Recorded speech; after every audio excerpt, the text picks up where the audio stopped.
عقل مند پرندہ۔ کسی گاؤں میں ایک شکاری رہتا تھا۔ شکار کر کے اپنا اور اپنے بچوں کا پیٹ پالتا تھا۔ ایک مرتبہ ایسا ہوا کہ شکاری جب شکار کرنے جنگل کی طرف گیا تو اسے آسمان پر بہت ہی خوبصورت اور نایاب چڑیا اڑتی نظر آئی۔ چڑیا کو دیکھتے ہی شکاری کے منہ میں پانی آ گیا اور وہ سوچنے لگا کہ کسی طرح یہ نایاب چڑیا میرے ہاتھ لگ جائے تو اسے بازار میں مہنگے داموں بیچ کر پیسے کماؤں گا۔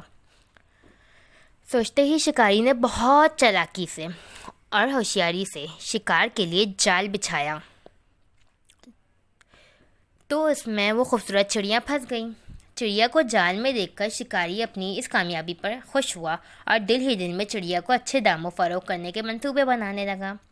چڑیا جال سے باہر نکلنے کے لیے خوب پھرپھرانے لگی، لیکن چڑیا کی جب ساری کوششیں ناکام ہو گئیں اور اسے جال سے آزاد ہونے کی کوئی صورت ہی نظر نہ آئی تو اس نے مایوس ہونے کے بجائے بڑے ہی اطمینان سے شکاری کی طرف دیکھا۔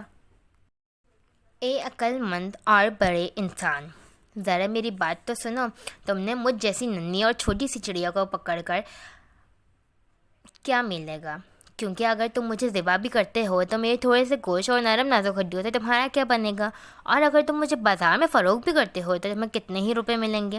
اگر میری بات مانو اور اس قید سے تم مجھے آزاد کر دو تو میں اس کے بدلے تمہیں 3 ایسی قیمتی اور انمول نصیحتیں کروں گی جو ہمیشہ تمہارے کام آئے گی۔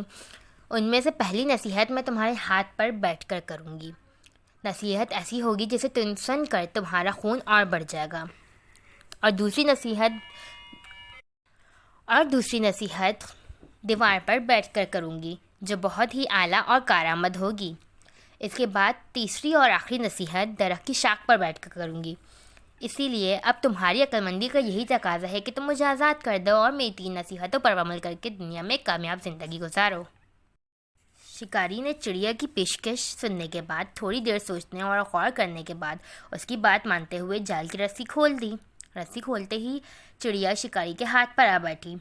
پہلی نصیحت کرتے ہوئے کہنے لگی کہ کسی ناممکن بات پر کبھی یقین نہ کرنا۔ پھر چڑیا دیوار پر جا کے بیٹھی اور کہا کہ دوسری نصیحت یہ کہ جو گزر جائے اس پہ کبھی افسوس مت کرنا۔ میرے اس چھوٹے سے جسم میں ایک 3 دینار کا ہیرا ہے جس سے تمہارا خاندان بہت اچھی زندگی گزار سکتا تھا، مگر تم رہے بے وقوف۔ یہ سن کر شکاری رونے لگا، سر پیٹنے لگا۔ میں نے یہ کیا کر دیا؟ مجھے تمہاری بات ہی نہیں ماننی چاہیے تھی۔ تو چڑیا نے کہا، میں نے کہا تھا نا کہ جو گزر گیا اس پہ کبھی افسوس مت کرنا۔ مجھ جیسی نازک سی چڑیا میں بھلا 3 دینار کا ہیرا کیسے ہو سکتا ہے؟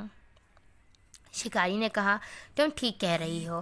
اور تیسری نصیحت؟ تو چڑیا نے کہا، تم میری 2 نصیحتوں پر تو تم نے عمل نہیں کیا، تیسری سن کر کیا کرو گے؟ خیر چھوڑو۔ یہ کہہ کر چڑیا وہاں سے اڑ گئی اور شکاری اس کو دیکھتا رہ گیا۔